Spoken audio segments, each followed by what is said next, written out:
여호와여, 주는 대대로 우리의 거처가 되시고 바다가 생기기 전 땅과 우주 만물을 조성하기 전부터 우리의 주인이시며 영원부터 영원까지 우리의 하나님이시니이다. 주께서 사람을 띠끌로 돌아가게 하시고 말씀하시기를 너의 인생들은 돌아가라 하셨사오니 주의 목전에는 천년이 지나간 어제 같으며 밤의 한순간 같을 뿐임이니이다. 주께서 그들을 홍수처럼 쓸어 가시나이다. 그들은 잠깐 자는 것 같으며 아침에 돋는 풀 같으니이다. 주께서 우리의 죄악을 주의 앞에 놓으시며 우리의 은밀한 죄를 주의 얼굴빛 가운데 두셨사오니 너그럽고 원화한 마음으로 용서하여 주시고 사냥꾼의 올무에 걸린 코로나의 전염병에서 우리를 해방시켜 주시옵소서. 인간의 힘으로는 할 수 없음을 고백합니다. 전지전능하신 하나님의 능력만이 이 질병의 고난줄을 끊을 수 있사오니 자비를 베푸시어 속히 멈추게 하셔서 여호와만이 우리의 피난처시요 요새임을 알게 하여 주시옵소서. 인간의 생사복과 전쟁을 주관하시는 하나님 아버지, 한 인간의 욕심으로 전쟁의 소용들에 휘말린 우크라이나를 굽어 살피시어 죽어가는 어린 생명과 많은 영혼들이 싸우니 그들을 불쌍히 여겨주셔서 전쟁이 속히 멈추게 하시고 많은 생명들을 보호하여 주시옵소서. 이 나라를 사랑하시는 하나님 아버지, 새로운 지도자가 선출되었사오니 마음을 비우고 국민을 사랑하고 국민을 위한 정치를 하게 하시고 화합과 통합의 정치를 할 수 있도록 넓은 마음을 주시어 모든 일을 할 때마다 하나님을 믿는 많은 사람들이 함께하게 하시어 좋은 정치를 할 수 있도록 긍휼을 베풀어 주시옵소서.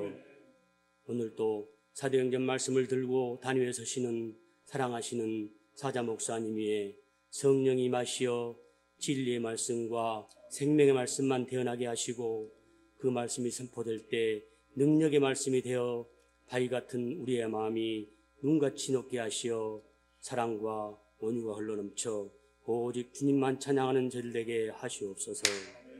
특별히 기도하옵기는 민경준 동사 목사님 위에도 말씀의 능력이 임하여 선포되는 말씀이 활력이 있고 살아 숨쉬는 생명의 말씀이 되어 저희의 심금을 울리게 하시고 엘리야의 능력이 임하게 하여 주시옵소서. 오늘 예배에 참석한 모든 성도들과 영상으로 예배드리는 모든 성도들 위해 주님의 평강이 넘치기를 원하오며 코로나와 질병으로 고통받는 모든 성도들 위에도 주님의 치료의 광선이 임하여 깨끗이 치료되는 역사가 일어나게 하시옵소서. 이 모든 말씀 사랑 많으신 예수님 이름으로 기도드립니다. 아멘.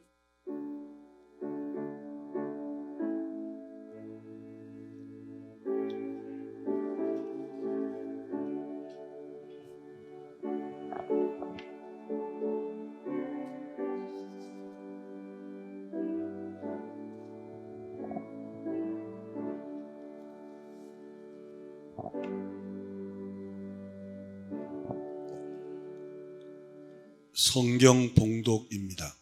바울이 더베와 루스드라에도 이르매 거기 디모데라 하는 제자가 있으니 그 어머니는 믿는 유대 여자요 아버지는 헬라인이라.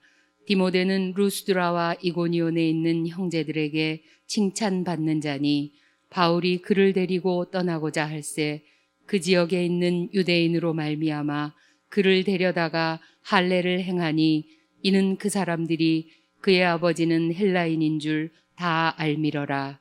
여러 성으로 다녀갈 때에 예루살렘에 있는 사도와 장로들이 작정한 규례를 그들에게 주어 지키게 하니 이에 여러 교회가 믿음이 더 굳건해지고 수가 날마다 늘어가니라.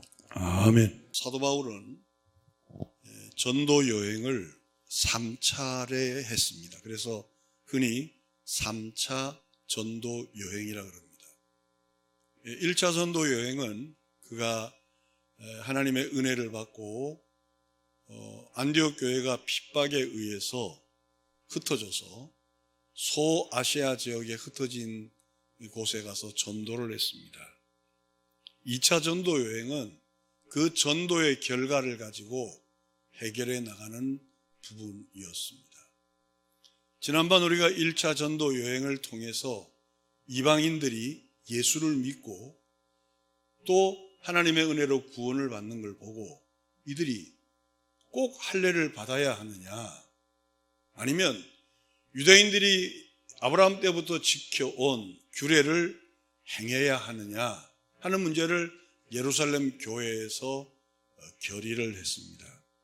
결의한 결과로 할례가 아무것도 아니고, 그리고 예배의식, 즉 모든 규례가 하나님의 은혜에 앞서지 못한다는 것을 결론을 내었습니다. 그 기쁜 소식을 가지고 안디옥 교회로 돌아와서 회의의 결론을 전하자 아주 다 기뻐했습니다. 그리고 나서 이제 수일 이후에 이 내용을 가지고 소아시아 지역에 다시 2차 전도 여행을 떠나는 말씀이 오늘 본문의 말씀입니다. 2차 전도 여행을 가는데 바울과 바나바가 함께 가기로 했는데, 바나바는 마가라 하는 요한을 데리고 가기를 원했습니다. 성경에 보면 마가라 하는 요한은 바나바의 조카 정도 된다 그럽니다. 근데 바울이 반대를 하는 거예요.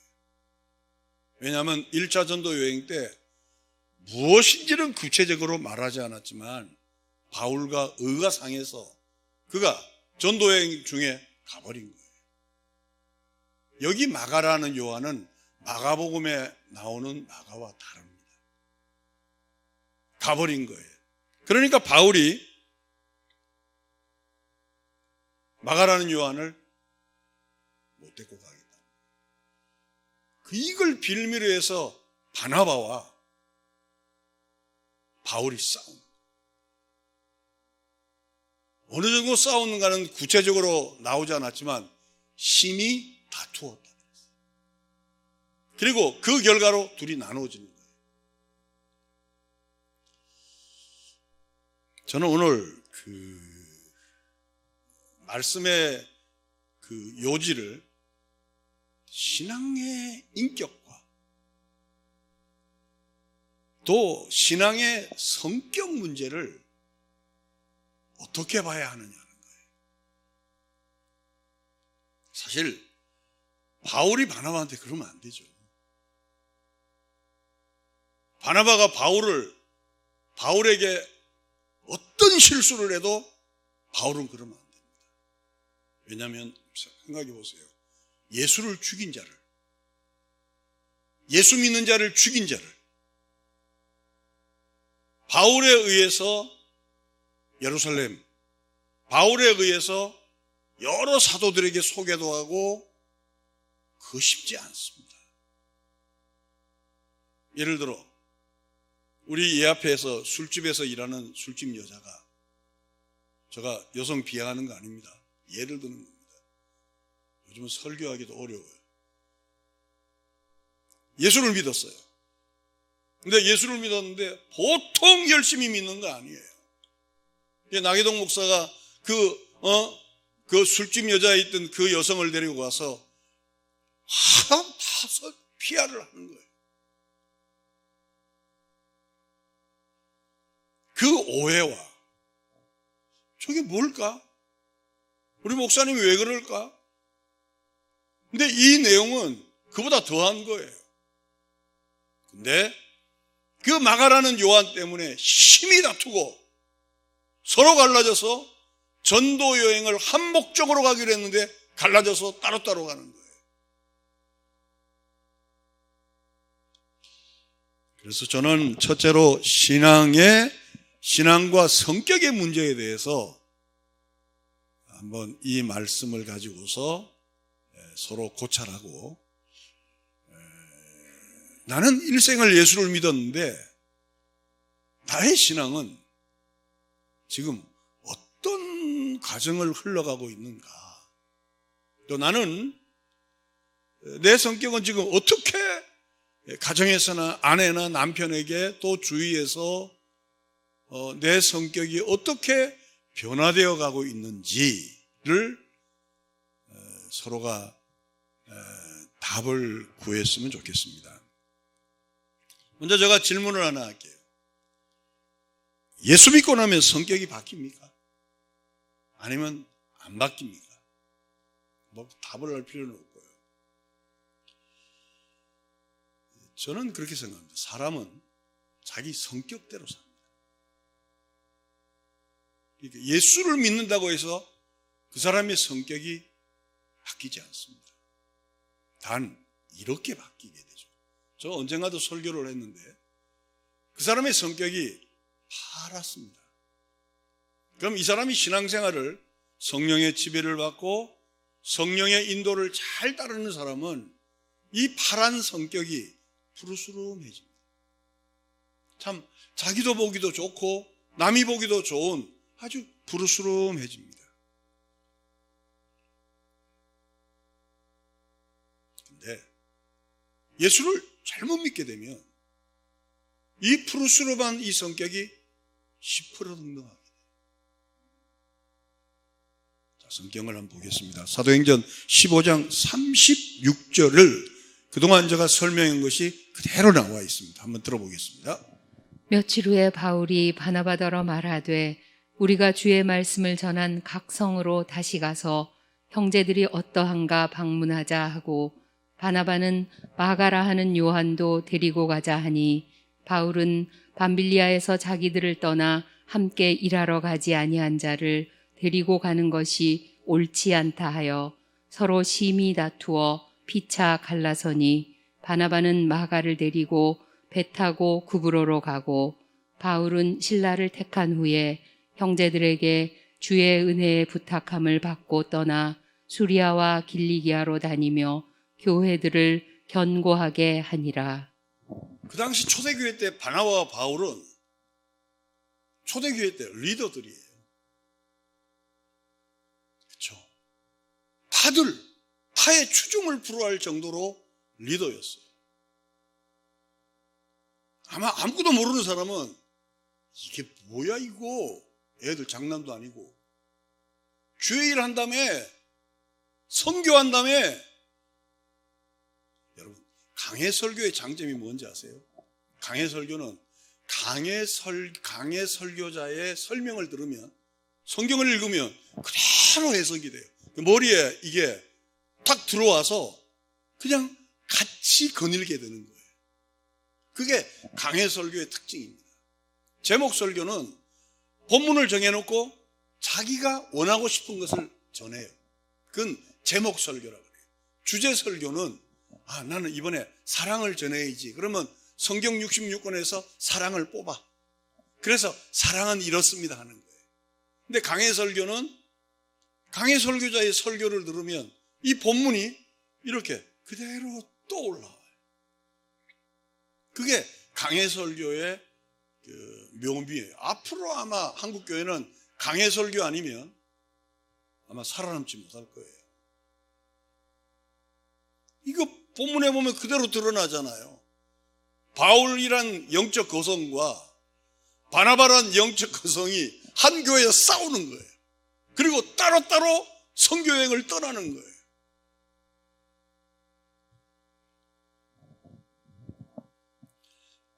우리가 이걸 제3자 입장에서는 평가하기 쉬운데, 그래도 성격을 죽여야지, 교회에서 주의 일하면서 성질내면 되나, 말하긴 쉬워도 행동하기는 어려워요. 이게 이제 문제가 되는 거예요.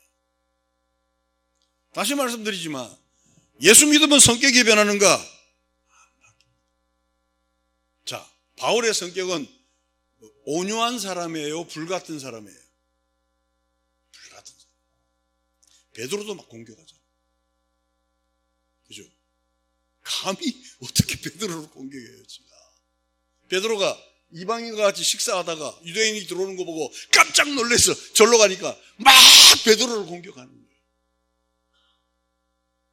불같은 사람.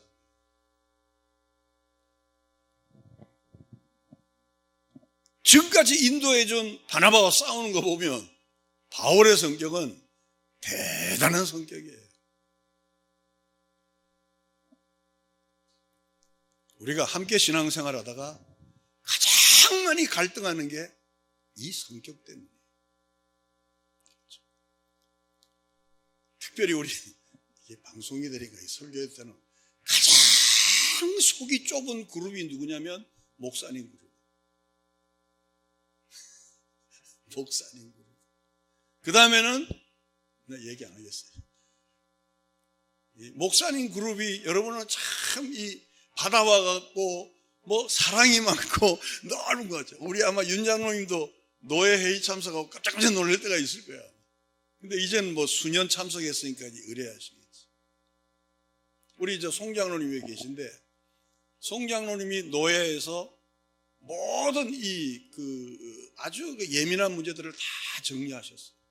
제가 뒤에서 장로님 이랬으면 좋겠다 하면 장로님이 가서 다 했는데 이제 은퇴하셨잖아요. 그러니까 노예 안에서 여러 가지 문제들이 수면에 오는 거예요. 그 평신도 아니에요. 목사님이에요. 목사님.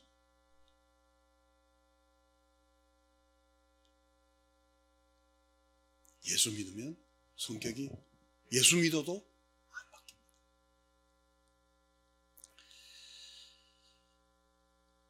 어떤 사람은 급한 사람이 있죠. 어떤 사람은 천하태평인 사람이 있어요. 어떤 사람은 어떤 말을 들어도 속에 담아두는 사람이 있죠. 어떤 사람은 문 밖에 나가자마자 속에 담아두지 못하는 사람이 있어요. 제가 이제 지금은 좀 그렇습니다. 개척교회 할 때 가장 어려울 때가 언제냐면 여름이었어요. 에어컨 틀 때. 어떤 사람은 시원한 걸 좋아하는 사람이 있고, 어떤 사람은 시원한 걸 싫어하는 사람. 근데도 꼭 시원한 걸 싫어하는 사람들이 에어컨 앞에 있는 거야. 그래서 제가 참 이상하다. 아니 에어컨 앞에 있으면 시원할 거 추울 거 아니에요. 그러면 옮기면 되잖아. 안 옮기고 끄라는 거야. 그럼 딴 사람은 또 이 더위에 더위를 잘 타는 사람은 또 땀을 뻘뻘 흘리고, 설교 중에 여러분 한 두 사람이 자꾸 뒤돌아보며 설교 헷갈리울 수도 있습니다.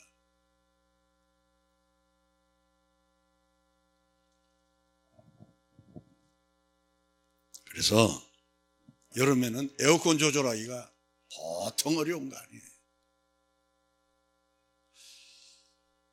여러분, 사랑이란 것은 나의 유익을 구하는 것이 아니고 타인의 유익을 구하는 거예요.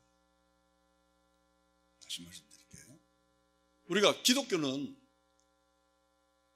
신앙생활을 쭉 영위해서 얻어지는 결론이 뭐냐면 사랑이잖아요.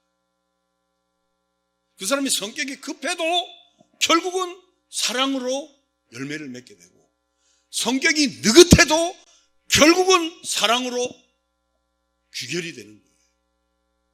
근데 그 사랑의 정의가 나의 유익을 구하는 것이 아니고 타인의 유익을 구하는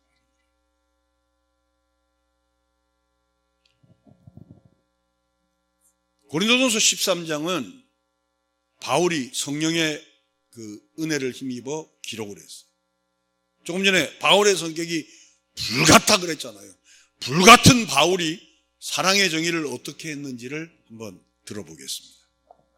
내가 사람의 방언과 천사의 말을 할지라도 사랑이 없으면 소리나는 구리와 울리는 꽹과리가 되고, 내가 예언하는 능력이 있어 모든 비밀과 모든 지식을 알고 또 산을 옮길 만한 모든 믿음이 있을지라도 사랑이 없으면 내가 아무것도 아니요 내가 내게 있는 모든 것으로 구제하고 또 내 몸을 불사르게 내줄지라도 사랑이 없으면 내게 아무 유익이 없느니라.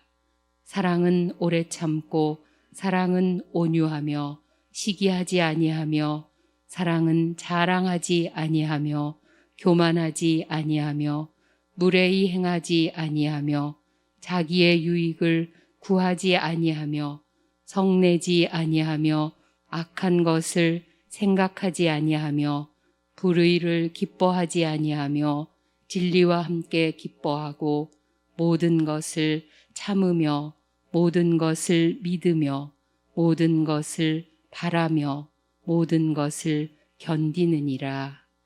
이게 불같은 성격을 가진 바울이 성령의 감동에 의해서 기록한 사랑이라는 내용입니다.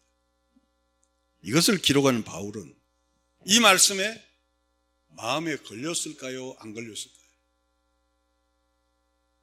미쳐버렸을 거예요. 저는 이 설교자가 제일 어려울 때가 언제냐면, 예를 들어 부부싸움을 했어요, 그 전날. 그리고 주일날 강해 설교 내용이 사랑이 나올 때 정말 힘들어요. 우리 집사람이 뒤에 앉아서 골값 떨고 있네, 그러니까.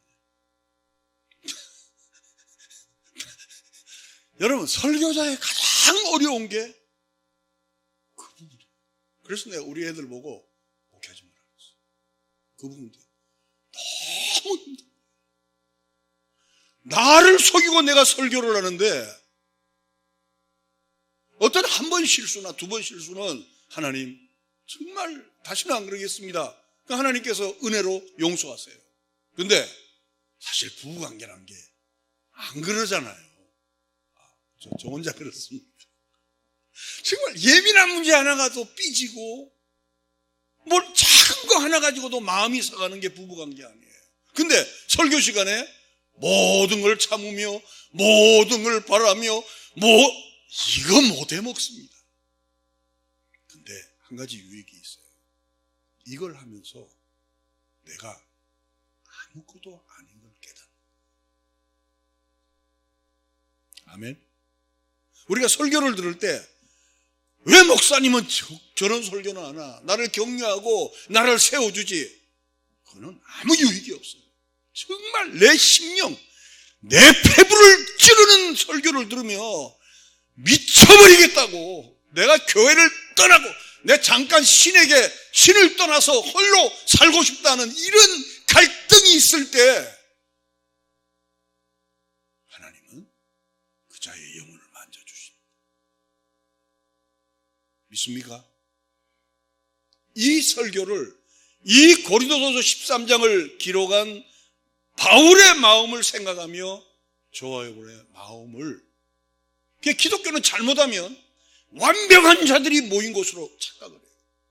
또 완벽한 것처럼 설교를 해버리니까 교회 안에는 연극 배우들만 앉아있는 거예요.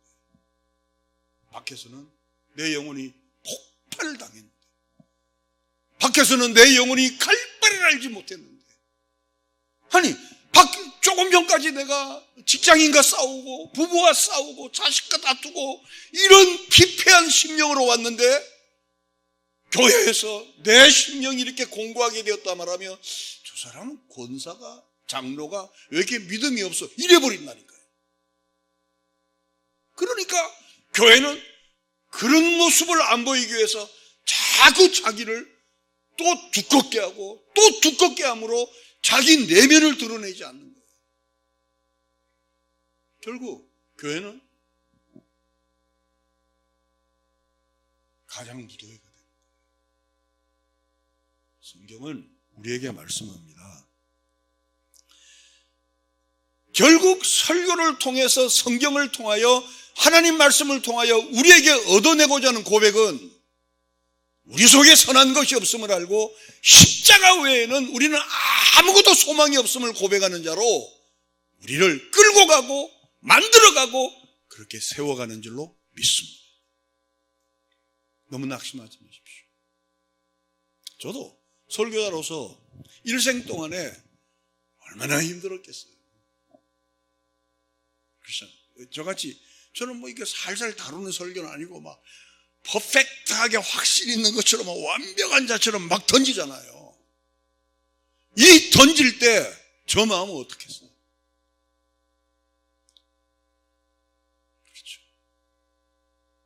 그렇죠. 저 마음은 정말 아주 막 간이 쫄깃쫄깃해진다. 하나님, 긍휼히 여겨주세요. 불쌍히 여겨주세요. 설교 듣는 여러분도 마찬가지죠. 이 설교에 여러분들이 기가 죽거나, 이 설교에 나는 패배자야, 나는 영적으로 나는 안 돼, 이게 아니고, 그럴수록 십자가의 은혜 외에는 내게 아무런 소망이 없음을 알고 더욱더 이 일을 통해서 그리스도의 십자가 외에는 자랑할 것이 없다는 고백을 하면서 주의 은혜를 붙들게 되기를 주님의 이름으로 축원합니다. 그래서 결국 은사의 결론이 뭔지 알아요? 은사의 결론은 주님께 나오는 거예요. 은사의 결론은 내가 은혜 받아서 좋다 하고 하늘을 날고 뭐 산으로 뛰어다니는 게 은사가 아니고, 은사의 결론은 주 외에는 다른 소망이 없습니다. 이 고백하는 거예요. 지난주에 어떤 일이 있다 할지라도, 또 우리 일생을 통해서 우리에게 어떤 바울과 바나바 같은 이런 충격적인 일이 있다 할지라도 그 일을 통하여 신앙을 헤매이고 신앙에 좌절하는 것이 아니라 도리어 우리 인간의 연약을 깨닫고 십자가를 붙드는 은혜가 있게 되기를 주님의 이름으로 축원합니다. 두 번째, 2차 전도 여행에서 생긴 첫 번째 일입니다. 먼저 말씀을 읽고 설명하겠습니다. 16절입니다. 바울이 더베와 루스드라에도 이름에 거기 디모데라 하는 제자가 있으니 그 어머니는 믿는 유대 여자요 아버지는 헬라인이라. 디모데는 루스드라와 이고니온에 있는 형제들에게 칭찬받는 자니 바울이 그를 데리고 떠나고자 할새 그 지역에 있는 유대인으로 말미암아 그를 데려다가 할례를 행하니 이는 그 사람들이 그의 아버지는 헬라인인 줄 다 알미러라. 여러 성으로 다녀갈 때에 예루살렘에 있는 사도와 장로들이 작정한 규례를 그들에게 주어 지키게 하니 이에 여러 교회가 믿음이 더 굳건해지고 수가 날마다 늘어가니라. 더베와 루스드라에서 누구를 만나냐면 여러분이 잘 아는 디모데를 만납니다. 그 디모데의 어머니는 믿는 유대인이에요. 누구에 의해서 전도를 당한지 모르지만 하여튼 예수를 믿는 어머니를 뒀어요. 그는 유대인입니다. 아버지는 여기 본문에 있는 대로 헬라인이라고 그랬어요. 그리고 더베와 루스드라는 헬라 지역의 한 부분입니다. 디모데를 낳았는데 오늘 본문에 보니까 할례를 행하지 않아서 바울이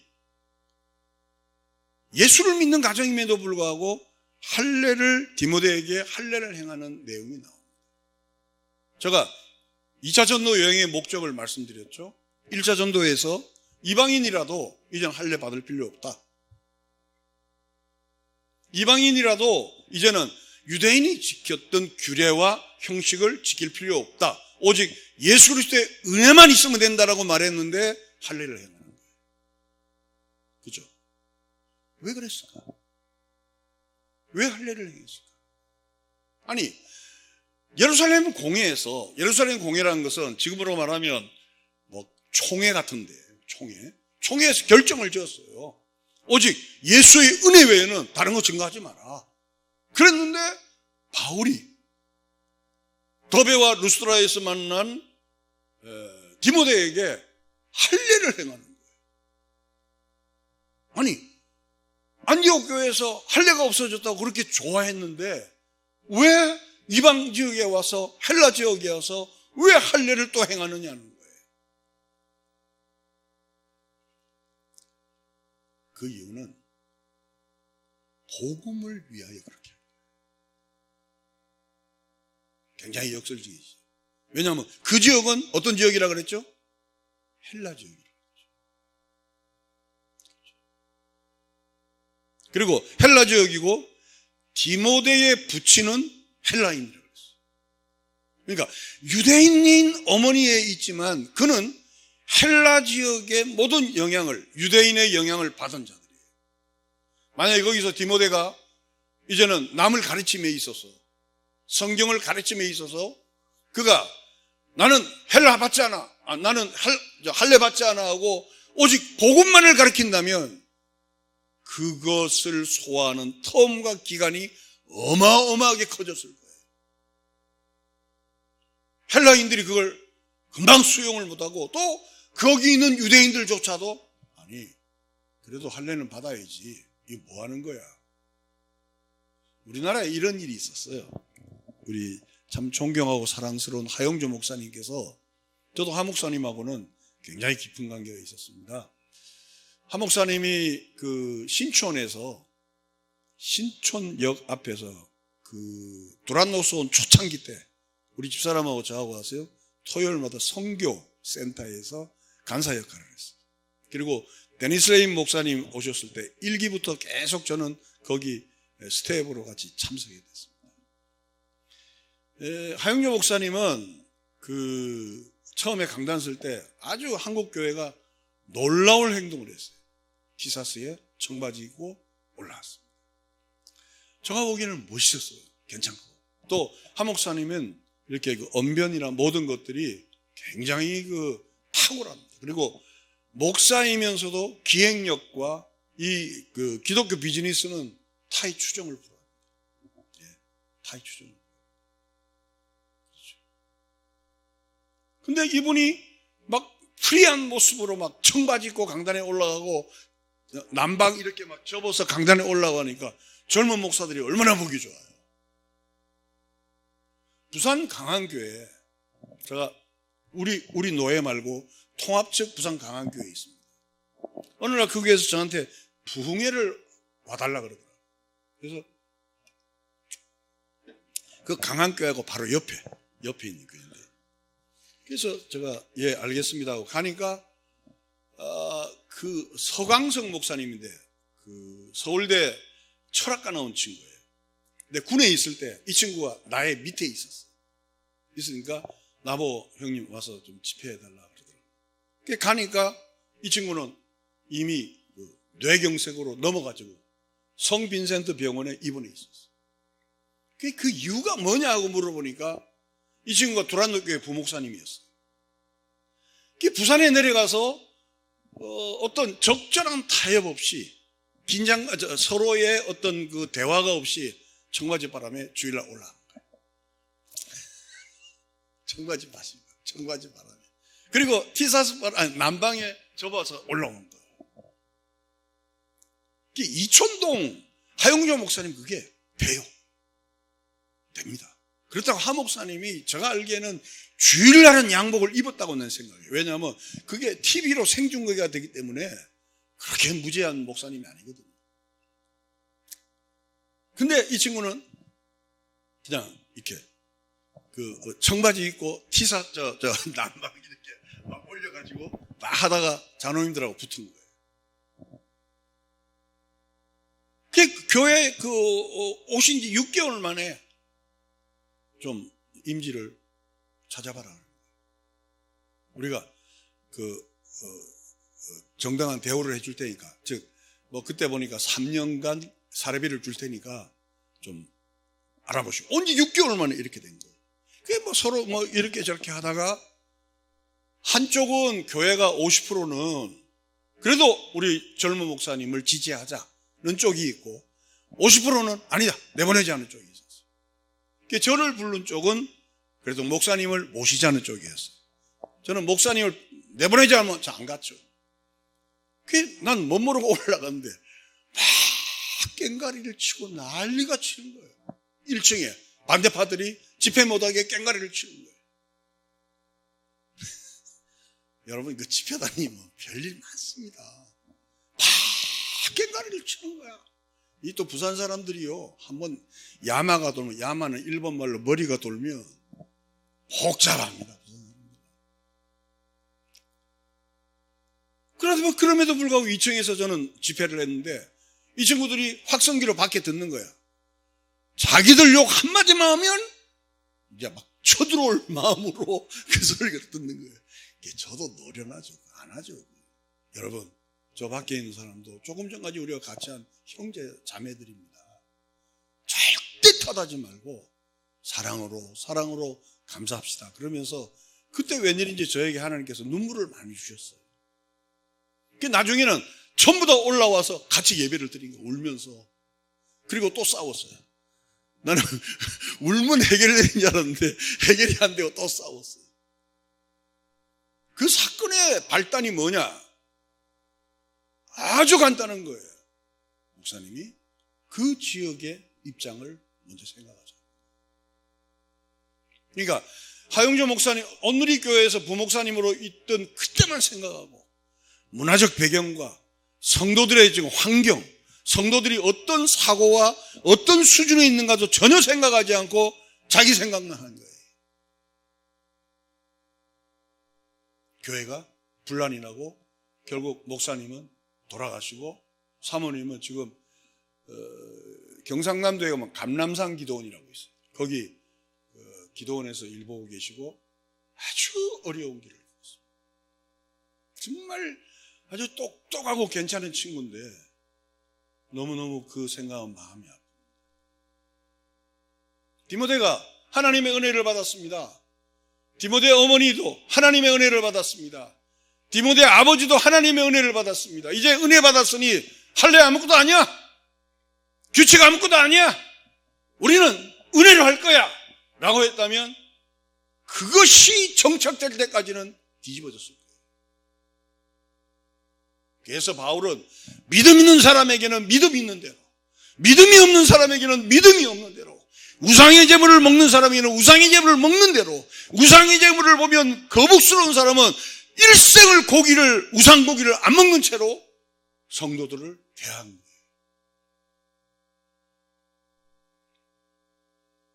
사랑하는 동서울 성육교회 성도 여러분, 만약에 디모데가 복음만을 전했다면, 할례도 받지 않고 복음만을 정했다면 유대인들이 처음부터 받지 않았을 거예요. 그래서 바울이 할례를, 분명히 할례는 아무것도 아니라 그랬어요. 그런데 다른 사람의 유익을 위해서 할례를 받은 것은 저는 자기 부인의 모습이라고 생각해요. 이제 우리도 어느 정도의 성숙했잖아요. 그렇죠? 나의 신앙적인 이론만을 고집하는 자가 아니고 다른 사람의 얘기를 끝까지 들으면서 그럴 수도 있겠구나. 그럴 수도 있겠구나. 저 친구가 한 명 있습니다. 목사님인데 아내가 이제 돌아왔어요. 나만 만나면 1시간을 얘기를 하는 거야. 그게 처음에는 내가 돌아버릴 것 같아. 근데 알고 보니까 말할 수 있는 사람이었어. 교인도 자기 아들하고 둘이 예배드립니다. 근데 하나님께서 자기에게 준 계시의 영이 있으니까 이걸 자기는 이 소망을 끊지 않겠다. 제가 적극적으로 지죠. 근데 만나면 괴로워 돌아버리는 거예요. 왜? 말할 데가 없으니까. 만나면 1시간 내내 이야기만 하는 거야. 한쪽 귀는 또 멀었어요. 그러니까 이쪽 귀인가? 내가 이쪽에 얘기하면 일로 와 그러고 이쪽에서 이 얘기 계속 얘기해. 그 사람의 입장에서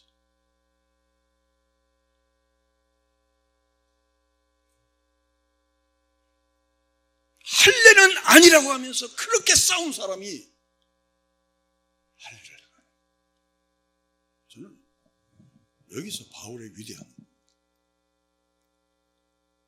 성경은 이렇게 보면 바나바와 싸운 모습은 우리 같으면 우리의 자서전 같으면 빼버리고 싶죠. 좋은 것만 내고 싶잖아요. 그죠? 그래서 사람이 자서전은 살아있을 때 자서전 내는 거 아니에요. 죽고 나서 자서전 내는 거죠. 그것도 남이 평가를 해줘요. 그렇게 할례가 아니라고 싸운 사람이 디모데에게 할례를 해요. 더 이상 자기를 위하여 사는 것이 아니고 복음을 위하여 사는 자의 모습입니다. 그러나 또 다른 상황에서는 결코 또 할례를 행하지 못하게 해요. 갈라디아서 2장 1절에서 5절입니다. 14년 후에 내가 바나바와 함께 디도를 데리고 다시 예루살렘에 올라갔나니 계시를 따라 올라가 내가 이방 가운데서 전파하는 복음을 그들에게 제시하되 유력한 자들에게 사사로이 한 것은 내가 다름질하는 것이나 다름질한 것이 헛되지 않게 하려 함이라. 그러나 나와 함께 있는 헬라인 디도까지도 억지로 할례를 받게 하지 아니하였으니 이는 가만히 들어온 거짓 형제들 때문이라. 그들이 가만히 들어온 것은 그리스도 예수 안에서 우리가 가진 자유를 엿보고 우리를 종으로 삼고자 함이로되 그들에게 우리가 한시도 복종하지 아니하였으니 이는 복음의 진리가 항상 너희 가운데 있게 하려 함이라. 또 한 개는 할례를 받지 못하게 하는 거예요. 디도에게. 그 이유는 뭐냐면 말씀에서 설명했듯이 가만히 들어온 자들이 다시 또 율법으로 돌아가는 거예요. 다시 율법으로. 그러니까 그걸 못하기 위해서 디도에게는 할례 받지 마! 그러는 거예요. 결국 이걸 보면 우리 인생에서 가장 실수하는 게 뭐냐면 정답을 내는 거예요. 목사로서 제가 이제 정리하는 이때쯤 되어서 정말 내가 지금 다시 목회를 한다면 전 정답은 안 낼 거예요. 정답은 여러분들이 성경과 설교를 통해서 각자가 정답을 가지시기. 요즘 제가 그런 말 많이 하잖아요. 그렇죠? 그렇게 하고 싶어요. 40대는 제가 여러분에게 너무 정답을 많이 줬어요. 아주 부끄럽고 죄송하죠. 너무 확신 있게 정답을 많이 줬어요. 근데 오늘 이 설교를 보더라도 어떤 데는 할례를 행하라. 어떤 데는 할례를 하지 마라.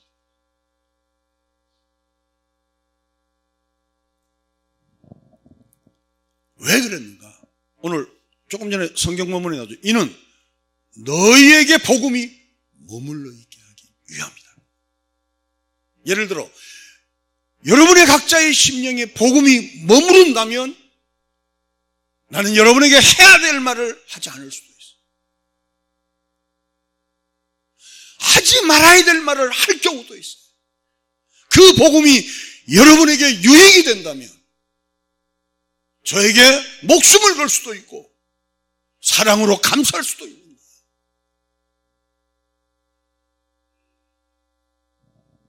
할례를 행하는 경우와 행하지 않는 경우가 있음을 알고서 우리 모두가 다 연세가 드실수록 성숙해가는 하나님의 은혜가 여러분의 삶 가운데 나타나기를 주님의 이름으로 축원합니다. 마지막 짧게 하나만 더 하겠습니다. 무엇을 위하여 그렇게 한 것인가? 제가 조금 전에 말씀드렸죠. 복음을 위하여 그렇게 했다는 거죠. 그럼 복음의 결론은 뭐냐? 이제는 내가 산 것이 아니고 자기를 위하여 산 것이 아니고 남의 유익을 위하여 사는 것이 복음을 믿는 자의 삶의 결론을 맺기 위한 거다. 성경을 다시 보겠습니다. 고린도전서 9장 19절입니다. 내가 모든 사람에게서 자유로우나 스스로 모든 사람에게 종이 된 것은 더 많은 사람을 얻고자 함이라. 유대인들에게 내가 유대인과 같이 된 것은 유대인들을 얻고자 함이요 율법 아래에 있는 자들에게는 내가 율법 아래에 있지 아니하나 율법 아래에 있는 자같이 된 것은 율법 아래에 있는 자들을 얻고자 함이요 율법 없는 자에게는 내가 하나님께는 율법 없는 자가 아니요 도리어 그리스도의 율법 아래에 있는 자이나 율법 없는 자와 같이 된 것은 율법 없는 자를 얻고자 함이라. 약한 자들에게 내가 약한 자와 같이 된 것은 약한 자들을 얻고자 함이요 내가 여러 사람에게 여러 모습이 된 것은 아무쪼록 몇 사람이라도 구원하고자 함이니 내가 복음을 위하여 모든 것을 행함은 복음에 참여하고자 함이라. 아멘. 이해가시면 아멘? 제가 서론 부분에 이 말씀 드렸죠. 사람은 안 바뀝니다. 근데 왜 예수를 믿느냐? 여러분이 가지고 있는 성품이 복음을 위하여 사용되기 위해서. 급한 사람은 급한 대로, 느긋한 사람은 느긋한 대로. 왜 성격이 급한 거야? 그것도 정답을 주는 잘못된 거예요. 왜 이렇게 느려 터졌어? 그것도 정답을 주는 잘못된 얘기예요. 이렇게 하면 응답을 받아. 교만 방장. 복음을 위하여 나의 유익을 쫓지 않고, 복음을 위하여 율법을 따라가고, 복음을 위하여 복음 없는 자의 길을 걸어갔던 사도 바울의 이 웅장하고 스펙타클하고 이 버라이트하고 이 놀라운 삶의 이 강폭, 이것이 우리가 닮아가야 될 것입니다. 사람에게는 세 종류가 있다고 제가 말씀드렸죠. 하나는 머리형이 있습니다. 하나는 가슴형이 있습니다. 한 분은 배짱이 든든한 장형이 있습니다. 머리형은 대화를 할 때 논리와 이치에 맞지 않으면 머리에 쥐가 내립니다. 가슴형은 그저 뜨거운 가슴만 전달하면 해피합니다. 장형은 그저 자기 주도대로 이끌어 나가길 원합니다. 태어나면서 하나님께 주신 거예요. 그건 주신 거예요. 이제 이걸 가지고 머리형이 이 대한민국을 주도를 한다면 대한민국은 어려워질 거예요. 머리형이 이 우리 가정을 이끌어 간다면 굉장히 힘들어질 거예요. 집안에서 이렇게 보면 아내가 장형인 경우가 있고 남편이 장형인 경우가 있어요. 주도적인 인물이 그 가정을 이끌어 갈 때 가정이 편안할 거예요. 교회도 마찬가지예요. 국가도 마찬가지예요. 이번에 대통령 된 분이 어떤 형인지 모르지만 제가 딱 보기에는 아주 장형 스타일 같지 않아요? 아닙니까? 머리형 같아요? 그건 뭐 기도해서 나중에 문자로 가르쳐 주십시오. 제가 보기에는 아주 장형 스타일 같아요. 그러면 그 참모들은 누가 되어야 되느냐? 머리형들이 되어야 돼요. 꼼꼼하고 치밀하게 그걸 받쳐줘야 돼요. 예를 들어 가정에서 경제권을 누가 져야 되느냐? 남편이 져야 되느냐? 아내가 져야 되느냐? 정답이 없습니다. 경제권은 경제를 아는 사람이 경제권을 가져요. 경제를. 교회도 마찬가지예요. 이제는 우리가 내 생각이 옳다는 생각을 버리고 이 사람이 머리형인지 이 사람이 가슴형인지 이 사람이 장형인지 내가 몇 분한테 물어봤어요. 우리 장로님들한테. 김대섭 장로님은 무슨 형이에요? 가슴형이라고 하면 욕먹습니까? 됐죠. 우리 김종민 장로님은 무슨 형입니까? 네, 머리형이라면 큰일 나겠죠? 예, 네, 그렇습니다. 우리 김 장로님은 무슨 형이라고 그러죠? 가슴형이라면 큰일 나죠? 예. 네. 우리 윤 장로님은 장형이라면 큰일 납니까? 안 나죠? 예. 네. 다 다릅니다. 다 다릅니다. 결국 우리에게 남는 것이 뭐냐? 사랑입니다. 사랑은 자기의 유익을 구지 않고 남의 유익을 구합니다. 다 사람은 우리가 틀린 것이 아니고 다를 뿐입니다. 다를. 우리 얼굴이 다 다르잖아요. 그렇죠? 다를 뿐. 이제 남은 인생을 제가 사랑이 많은 사람이 이 사랑 얘기하면 아주 느글느글 하잖아요. 근데 저같이 사랑이 없는 사람이 이 마지막에 사랑 얘기하면 그래도 좀 어필하는 거 아닙니까? 별로 그것도 아닌 것. 저는 이제 그렇게 생각합니다. 여러분 정말 그동안 저와 같이 이 길을 같이 걸으면서 우리가 남은 것은 돈이 우리를 남겠습니까? 아니면 우리가 같은 명예가 우리를 뭘 남기겠습니까? 결국 하나님의 사랑입니다.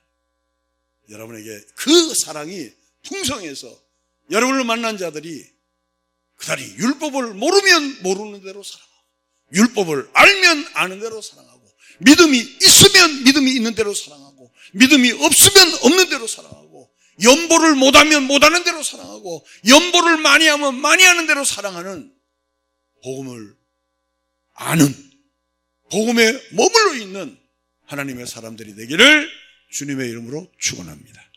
고마우신 아버지 하나님, 내가 살아있는 한 우리는 그렇게 될 수 없습니다. 그러므로 나는 날마다 죽노라 하면서 여러 모양이 된 것은 여러 사람을 구하고자 사랑의 사람으로 나서기를 원합니다. 주여, 나의 사는 목표와 방향이 복음을 위한 것인데 이제는 먹든지 마시든지 무엇을 하든지 주님을 위하여 살게 하여 주시옵소서. 예수님의 이름으로 감사드리며 기도하옵나이다. 아멘. 부활이요 생명이신 우리 구주 예수 그리스도의 은혜와 하나님 아버지의 극진하신 사랑하심과 성령님의 교통 충만하신 역사가 나의 방향, 나의 목적이 주의 성령이 나를 부인하게 하시고 주의 성령이 나를 그리스도의 삶을 살게 하시는 그 방향과 목적대로 살길 원하는 주의 백성들 머리 위에 하나님의 축복이 예로부터 영원토록 함께 있을지어다. 아멘.